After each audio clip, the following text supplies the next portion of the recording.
Hi guys, it's Kelly here, and I am back with another video. Today we are going to be looking at doing some watercoloring with our Distress Oxides. We're going to look at what happens when we have muddy colors like this piece here and how we can turn them into brighter pieces with not only our application technique, but then later on in the video, I'll show you how to fix pieces like that where maybe your colors got muddy to begin with.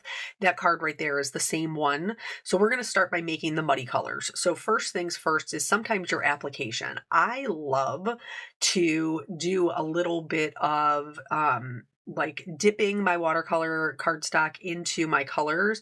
But what can happen when you do that, when you do like an ink smushing technique, is if you keep going, or if you have colors that are complementary colors, the more that you're adding on top of each, like dipping it in, the muddier that it gets. And it becomes where the colors are mixing together and they're not staying separate.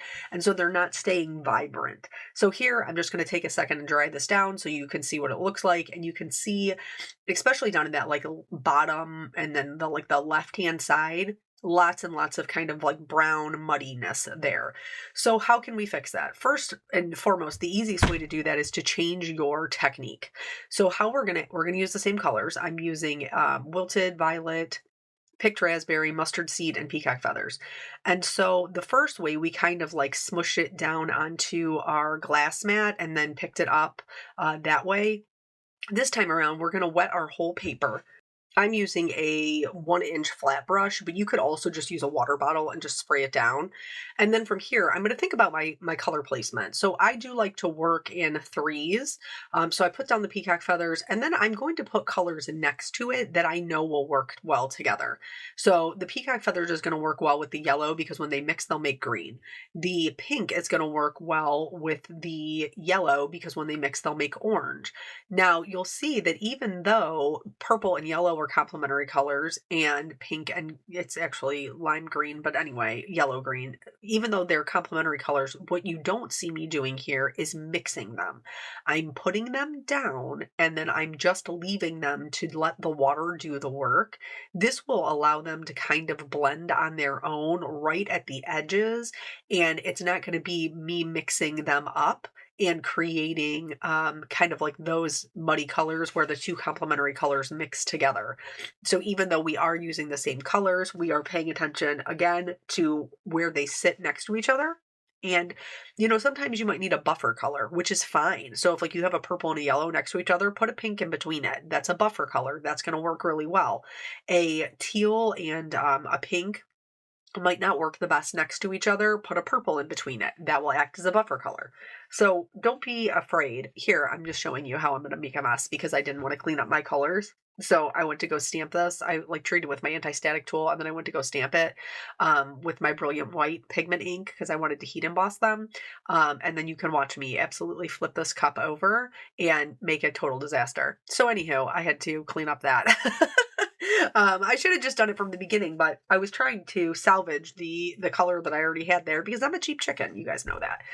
So anyway, I did stamp it twice with some white pigment ink, and now I am going to sprinkle on some white detail embossing powder, and then I will heat set this until it is smooth. I am going to go back in and do a little bit of detail work to help add some more definition to my flowers. Distress Oxides they dry back softer because they have that pigment property, and so sometimes it can be a little bit harder to get depth with them.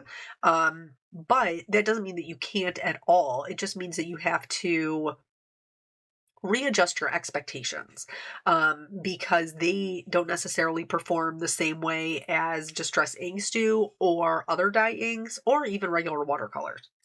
But I will tell you, they're nice and easy to work with, so sometimes that's absolutely worth the swap out, right? So here I wet my leaves, and then I'm going in and I'm picking up some color from my palette, which I had to create anew based on my mess. And then I'm just dropping the color in there. I'm kind of dropping it where I want it to be the darkest. You can absolutely do these, like you could just pick to add like the teal to the leaves and then the pink or the purple or whatever to the flowers. I'm trying to stay pretty true to what the background is. So if I see some yellow in the background and there's some teal in the background, then that's what I'm adding to the leaf, and I'm letting it kind of mix and do its thing. This is darker. It's substantially darker when it's wet, but it will dry back. It's still going to give us nice amount of definition. And then most of the time with watercolors, you can't work next to two areas that are like, you don't want two areas that are wet next to each other because they'll run into each other. Because we're using an emboss resist, we've heat embossed our image. We can do two areas next to each other because it almost creates like a little dam to keep the water out of one section so that the pigment doesn't flow from one to the other. So here you can see me, I've sped this up quite a bit, where I'm doing larger swatches. And I can only do that because it's embossed. If they had just stamped this, you would definitely not want to do that. It would ruin the integrity of each petal. So here I'm just, like I said, going in, I'm adding some different colors. This is the only exception that I made. I wanted the centers to have some yellow in there. And so I did wet that down and then add a little bit of yellow. If you have ink that like pools on top of your heat embossing, you can always go in with a clean, damp brush and just swipe over top of it and it'll absorb that excess ink, just so you can kind of clean it out of there. This was really like, this came together pretty quickly. I know that watching it back, and I do leave it all in. I mean, just because I want you to be able to see in case you have any questions. But you can see like how some of the areas where maybe they might not be mixing as well. Especially like for the pink and the teal, where I'm bringing in kind of those buffer colors, and you'll see the same thing here on this larger flower down here. There's a lot of purple that's in there, and I want to bring in that yellow, so I'm going to have to use that pink to kind of buffer in between the two colors. I am going to show you, so eventually that piece that we did at the beginning where things got super muddy, I am going to show you how I fixed that to turn it into a card, though I did not show you the entirety of the card. Here's where I'm bringing in that pink right there. I didn't show you the entirety of the card. Truthfully, I don't really love the way that the card came out. It's not terrible, but it's not my favorite. I wish that I would have white heat embossed it just like I did this one, so that you could have, had like a true apples to apples comparison. But I don't know. Sometimes, I don't, you guys can tell me, like sometimes you want something different or you want something that looks different. And sometimes I think I get a little too far outside my, like I just get a little too far out in left field. And then by the time I realized I needed to rein myself back in, like what's done is done. So all of that to say, like experimenting is super important, and I wouldn't know the next time if I hadn't done it the first time. So it's not a fail. Those cards, like that's just not my favorite card, and that's fine. I make cards sometimes that are not my favorite card. They can't all be the favorite. You know what I'm saying? So here we're just finishing up, and then this is the one that has like the yellow and then the purple, that bottom leaf there. And so I'm being very conscientious of how I'm letting them meet each other, and I'm keeping that purple to the outside edge using some pink I brought in into the middle. And then here, this is how we're going to fix this muddy one. This only works with Distress Oxides, okay? If you have a Distress ink background, you can also fix it, but it has to be with Distress Oxides. Why Distress Oxides? Because Distress Oxides with the pigment properties, they sit on top of each other. So they don't mix with their base layer, they sit on top of it.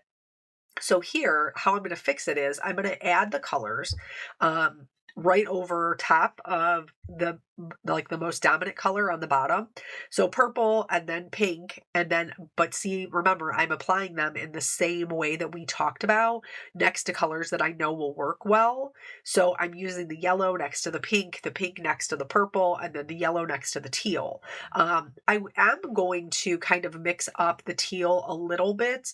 This is not going to be as vibrant as our other piece is, but that's because, first of all, this has 2 layers of color on it. So it is going to be a little bit less transparent, a little bit more opaque.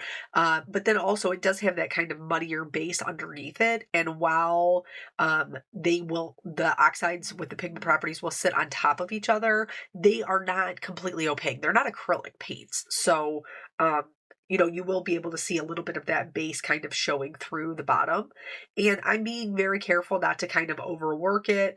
Um, and I have to reel myself back. Like, I can see what I'm doing here, and I'm kind of going in and continually adding stuff. If you have colors that aren't mixing, you can do kind of like a little bit of spatter if you have enough water down, and it will help them. And eventually, I just have to cut myself off. I just have to walk away. But uh, if you have some mixes that you don't like, you can go in here. I'm just going with a paper towel and kind of blotting them up to make them a little bit lighter. And then I'm just going to go ahead. I'm going to wipe off the edges, and then I will go ahead and dry this. And I'll show you a side by side comparison of what it looked like beforehand, before we did that second layer. And so this is the second layer of the Distress ink oxide. So look at how muddy it was on the left and how bright it looks on the right. And then I did go ahead and stamp it in black. I love, love a contrast, and I love a bright color with black. So for this one, I am going to go in with my black Copic marker, and I'm going to die cut this out. So I'm really just kind of going around the areas that won't die cut out so that I can put them onto a black cardstock and have that bright, vibrant watercolor really stand out. You can color heat embossing with alcohol markers. So be careful to not get it onto your white. If you do, just go in with a colorless blender, swipe it over, scribble it off on a black sheet or a scrap sheet of cardstock, and then go in and swipe it again. You don't want to scrub it back and forth because you can damage your embossing, but if you just swipe it and then clean off your brush or clean off your marker tip, swipe it and then clean off your marker tip, you can get it up. And I don't have to do the whole thing either because my plan is to die cut it out. For the sentiments, I don't even say what I was using. This set is the Sending Summer Smiles, which is one of my illustrations with honeybee stamps. But you can use this for any stamp at all. I just prefer florals. So I stamped one of the sentiments in black on white, and then I'm going to do the other one on black in white, and I'm doing this the same way that I did the heat embossing before. Treat it with your anti-static tool, stamp it twice in white pigment ink, and then use a white detail embossing powder. I went ahead and heat set that, and then I'm going to cut it out with its coordinating dies. I'm also going to, I always try to make sure I have all my die cutting lined up because it's just not my favorite. You know what I'm saying? And then I'm going to go ahead and cut out my florals as well. And then you guys probably saw me do this in the other video. I love a frame. It didn't occur to me until I was taking my pictures that like the last time I used this set, I did the same thing where I framed it in. I can't help it. I'm just doing 1/4 of an inch, and I'm using a T-square ruler to do it with my white gel pen. And then here is that kind of bright, vibrant watercolor, which again, it does not take a lot of effort. You just put some colors down, and you could even do a second layer if you wanted to make it a little bit like the colors a little bit deeper instead of going in and watercoloring individually how I did, because ultimately like it does dry back so soft. You could also do the base layer and then add your shading with colored pencils or alcohol markers, like whatever works for you. So here, this one just says, hello, hope your day is, what does it say? Hope your day is bright and beautiful. That's what it is. And then I'm just going to add a couple of, this is the rainbow rhinestones from Honeybee Stamps, and I'm just going to accent that, accent, what? Why can't I talk? Accent. Oh my gosh, guys, it's a day. Accent the sentiment, and then I did go in and add some clear wink of Stella. This can reactivate your Distress Oxide, so you want to make sure that you're swiping in the direction that the petal is shaped. And this is just to add some extra shimmer, which hopefully that you can see. I know sometimes the camera light doesn't always get it, but I do think that it's well worth it to take the time to add it. And then that is the whole card there. And then here's the one where we fixed the muddiness. I think, while I don't love the way that the final card came out, I think the colors are still really beautiful. So I hope this helps you fix your muddy colors in your card. Thank you guys so much for joining me. I always appreciate your time, and I'll catch you on the next video. Bye.